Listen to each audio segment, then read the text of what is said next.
ओम नमः शिवाय। नमस्कार दोस्तों, स्वागत है आप सभी का आपके अपने यूट्यूब चैनल खुशहाल ज़िंदगी में।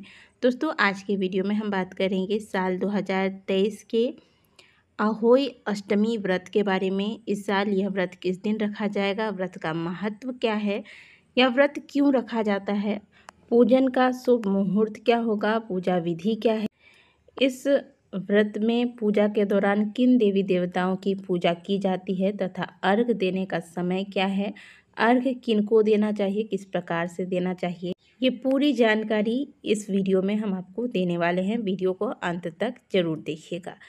दोस्तों, कार्तिक मास के कृष्ण पक्ष की अष्टमी तिथि, जिसे कि हम सभी अहोई अष्टमी के नाम से जानते हैं, खास करके इस व्रत को माताएं अपने संतान के लिए धारण करती हैं। जिस प्रकार से कृष्ण पक्ष की चतुर्थी तिथि पर कार्तिक महीने में महिलाएं अपने पति की लंबी आयु के लिए करवा चौथ का व्रत रखती है, ठीक उसी प्रकार से कृष्ण पक्ष की अष्टमी तिथि में अहोई अष्टमी का व्रत माताएं अपने संतान की लंबी आयु तथा स्वस्थ जीवन के लिए करती हैं। अंतर बस इतना है कि करवा चौथ में चांद को अर्घ देना चाहिए और इस व्रत में तारों को अर्घ दिया जाता है। माताएं पूरे दिन संतान की लंबी उम्र की कामना करते हुए व्रत रखती हैं। रात को अर्घ देने के बाद पारण करती हैं। अष्टमी तिथि में जितने भी व्रत साल भर में आते हैं, खास करके जैसे जन्माष्टमी, जीवित पुत्रिका का व्रत और अहोई अष्टमी, ये सारे व्रत संतान से संबंधित हैं।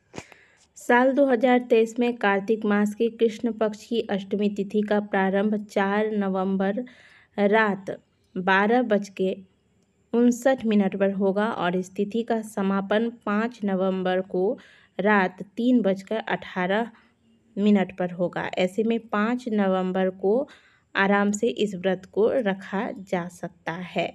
तो साल 2023 में अहोई अष्टमी का व्रत 5 नवंबर को रखा जाएगा। इस व्रत के दौरान माताएं अपनी संतान की लंबी आयु तथा स्वस्थ जीवन उन्नति के लिए अहोई माता की पूजा करते हैं। साथ में समस्त शिव परिवार की पूजा की जाती है। आपको बता दें कि साल 2023 में अहोई अष्टमी का व्रत बहुत ही सुंदर योग में प्राप्त हो रहा है। इस दिन रवि पुष्य योग का शुभ संयोग बन रहा है।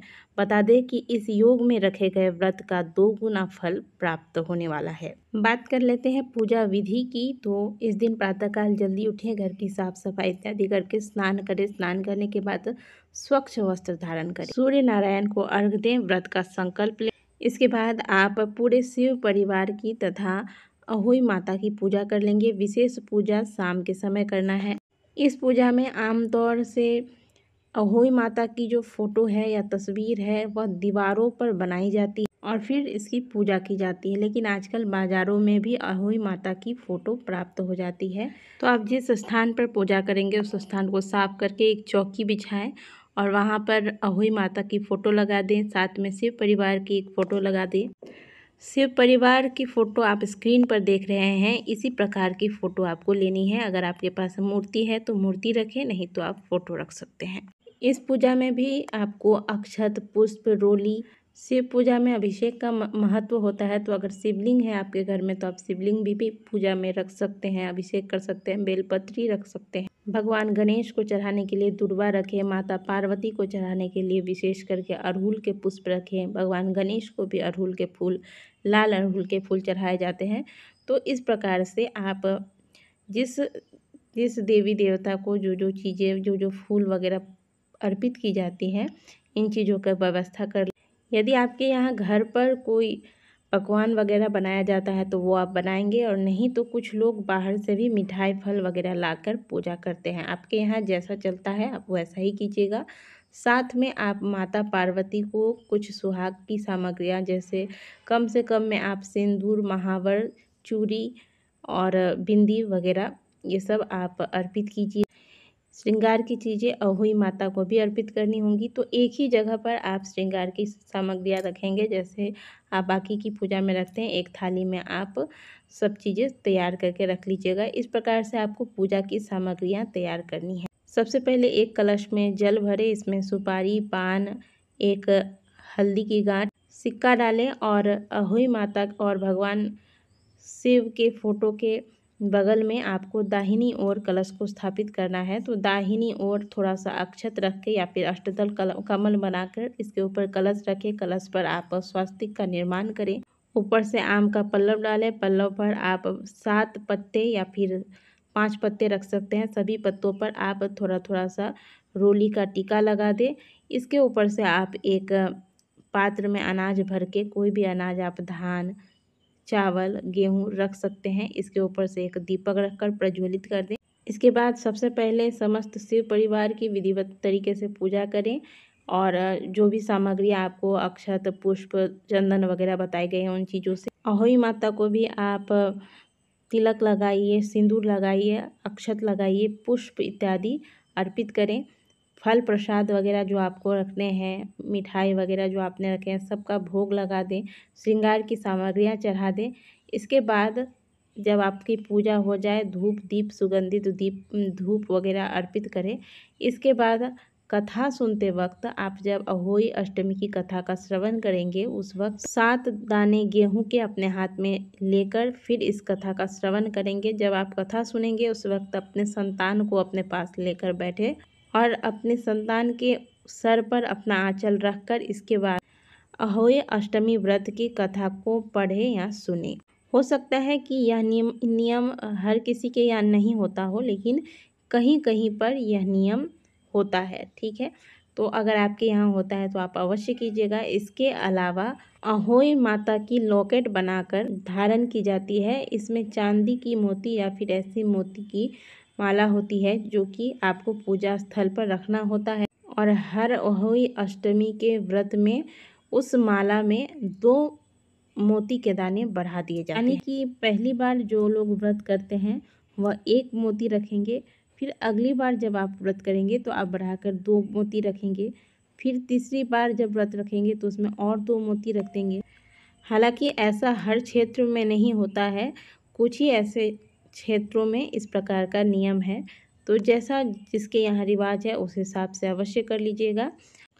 तो इस प्रकार से विधि विधान से आप पूजा अर्चना करें, कथा श्रवण करें, आरती करें। इसके बाद यदि आपके शहर में चंद्रोदय हो गया है, तारे दिखने लगे हैं, तो आप अर्घ दें और तारों को अर्घ देने के बाद आप व्रत का पारण करें।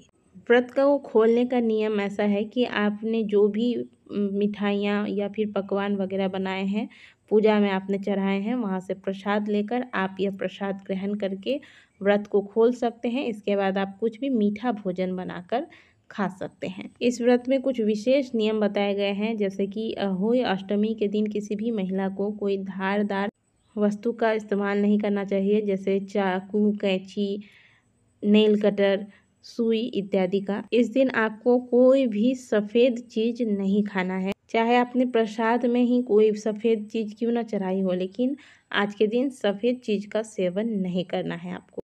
करवा चौथ की तरह ही इस व्रत में भी आपको व्रत का पारण करने से पहले आपके घर में जो भी बड़ी बुजुर्ग महिला है, सुहागिन महिला है, जैसे आपकी सास है, आपकी जेठानी है, बड़ी दीदी है, ननद है, तो उन्हें आप बायना अवश्य दें। बायने में आपने जो भी पकवान, मिठाई, फल वगैरह है, ड्राई फ्रूट वगैरह रखें।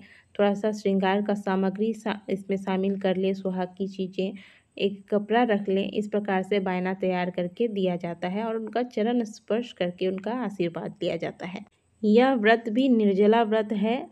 आपको सूर्योदय से लेकर इस व्रत का आरंभ करना होता है और निर्जला व्रत धारण करने के बाद रात को पूजा के बाद तारों को अर्घ देने के बाद ही व्रत को खोलना होता है। आज के दिन पूजा का जो शुभ मुहूर्त होगा वो होगा शाम 5:33 से लेकर शाम 5:42 तक। चंद्रोदय का समय जो बताया जा रहा है वो है रात्रि 12:02 पर और तारे दिखने के लिए आपको सांझ का जो समय है वो है 5:58 पर। तो आपके यहाँ जब भी तारे, क्योंकि ये चीज़ें थोड़ी सी आगे पीछे हो ही जाती है, आप सभी को पता है, क्योंकि आप सभी जानते होंगे करवा चौथ में अलग अलग समय पर चांद के दर्शन होते हैं। तो शुभ मुहूर्त में अहोई अष्टमी की पूजा करने के बाद जैसे ही आपके शहर में आपको तारे दिखने लगते हैं, आप तारों को अर्घ देने के पश्चात अपने व्रत का पारण करें। तो इस प्रकार से आपको अहोई अष्टमी की पूजा विधि हमने आज के वीडियो में बताई। वीडियो अगर अच्छी लगी है तो वीडियो को लाइक कीजिएगा, कमेंट बॉक्स में हर हर महादेव अवश्य लिखिएगा।